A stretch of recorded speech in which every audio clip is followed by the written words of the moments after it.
新德县体育场的停车场因为免收钱，有10挂大车停长期拢停伫遮，甚至有的是无挂车牌，还佫准备要报废轿车，还拢家己停来遮。来遮运动的民众也拢烦恼讲，这恐惊是治安的记录。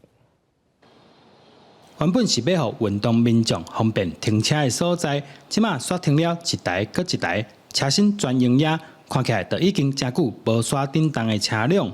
唔那安尼，另外一边佫有出过车祸的，嘛坑在现场。先停在那里面，那里面的话，那不是更是自然的死角？对。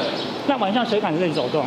那这些车子上面都有很多的落叶啊，一看就知道弃置很久。那甚至发生事故的车子呢，也都在我们体育场的现场弃置。甚至更夸张的还有，我们的那个新竹县政府的富康巴士也在其中。那这根本就是一个废弃汽车的一个坟场。负责管理体育场停车场的教育处回应，因为现场是免费停车，所以并无出入的管制。最近赶紧针对这些车辆做处理。